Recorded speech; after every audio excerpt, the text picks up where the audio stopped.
Welcome to the Dust Bowl.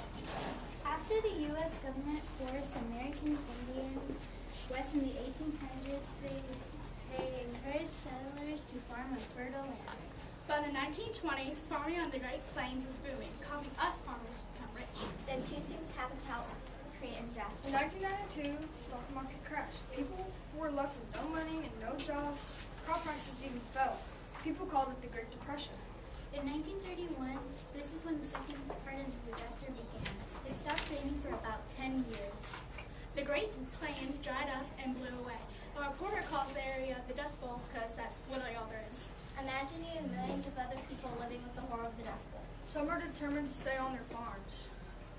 Some moved to cities or to California. Some decided to travel to the Dust Bowl to write stories or take photos for the rest of the world to see. Join us on the journey to decide what would you do. This was a farm in the Dust Bowl in the late 1930s. In 1929, the stock market crashed, and 3 years later, the biggest drought hit the Great Plains. A drought is a long period of time without any rain. This part is particularly for farmers. The farms were devastated by huge dust storms that lasted for days and covered houses, barns, and crops. This family is trying to hang on to their farm, but it's been tough. Let's listen to hear about some of their troubles. Why do we have to stay on this stupid farm in the first place? Because Mama, Daddy, and Papa said that there is still hope in the farm, and because it is too big of a risk to go to California. Many people left the Midwest and abandoned their farms in hope of finding jobs in a new life way from dust and farming. These families traveled a popular highway called Route 66 to California and the West. These people were Okies and looked for work as migrant workers. The conditions were terrible, and many were unable to find work. Another reason we are staying is because we don't have enough money to leave. We lost all of our crops to the drought, and we don't have enough money. And you can't sell dead wheat or corn. We don't even have enough money to buy gasoline to fill up the truck and leave. What is it like when it rains again? Tell me again, please. Oh, honey, you're only 5 years old. You can't remember when the sky was blue and the crops were green. And when it would rain, we would hear the raindrops falling into our nose and make us fall asleep. Now all we have is worries. Worrying about our dust storm, worrying about dust in our food, eyes, and lungs. Then there's worrying about the bank making payments to the bank so it won't end up like those Hoovervilles living on the side of the road. But the farmer's worst enemy is the dust storms. We did this to ourselves too. Because of World War I, American wheat harvests were in high demand. Farmers used new gasoline tractors and overplowed and overgrazed the southern plains.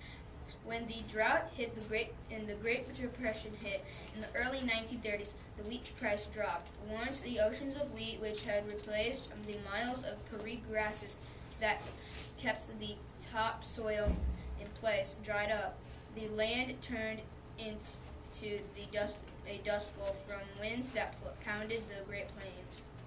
I don't want to live in some cardboard box out some city somewhere. My friend Johnny's family are migrant workers working for someone else and barely getting paid. California hasn't helped them one bit.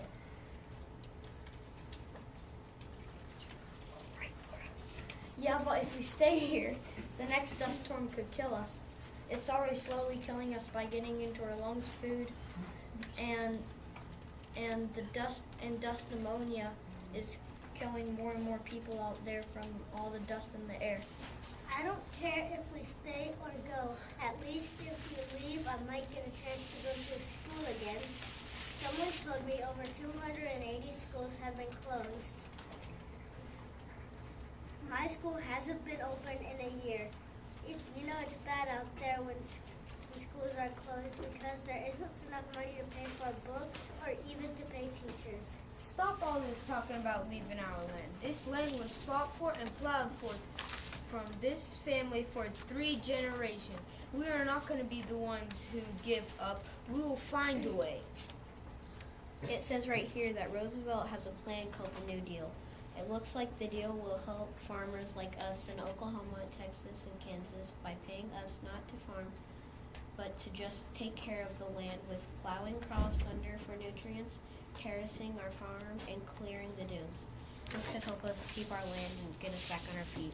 As part of Roosevelt's New Deal, the Soil Conservation Service paid farmers to not plant their fields, rotate their crops, or replant native prairie grasses instead of wheat. The federal government also brought more than 10 million acres of farmland and converted them to grasslands. In addition, to the government purchased starving livestock for at least $1 a head. Livestock healthy enough to be butchered could fetch as much as $16 a head, with the meat used to feed homeless people living in Hoovervilles. Roosevelt's New Deal put people to work and money back into the farmers' pockets. Y'all stop all this talking about the government. Let's pray that God will give us some rain and be thankful for the meal we have. Yes, sir. Now let's see what life was like for the people who decided to move out west. Our family farm is once rich and productive. Our father just took out money from the bank to buy a new tractor. Then the dust storms came and all the land dried up. Mother began doing laundry for other people and selling milk and eggs in town.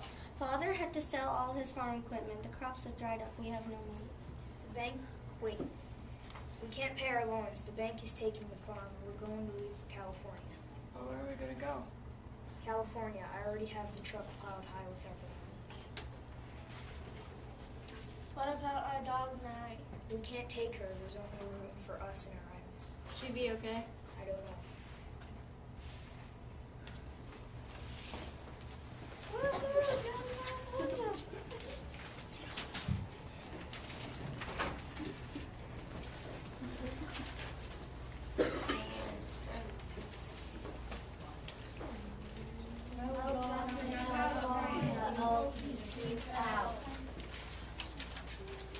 What's going on here?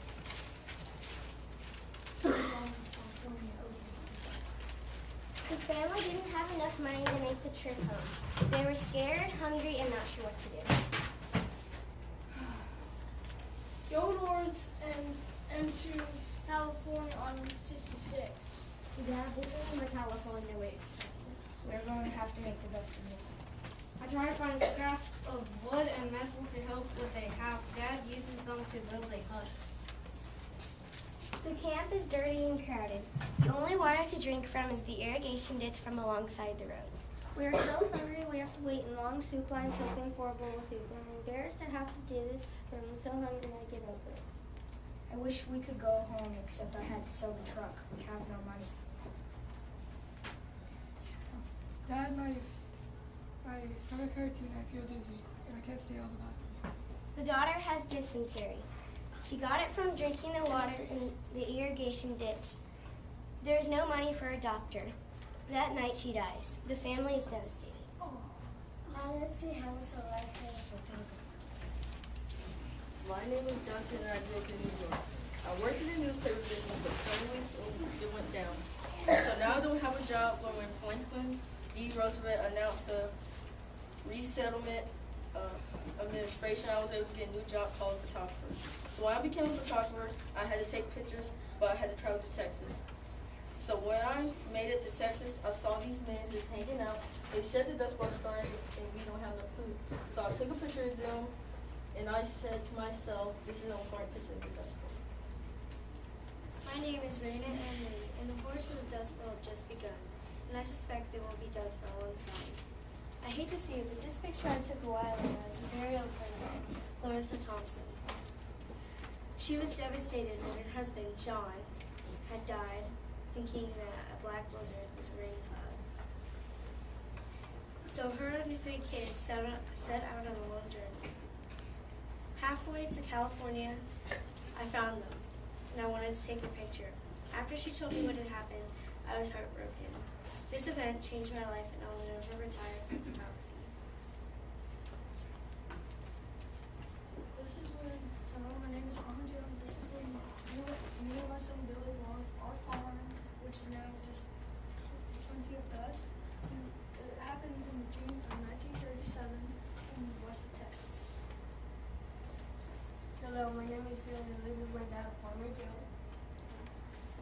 one day we woke up and everything was covered with dust.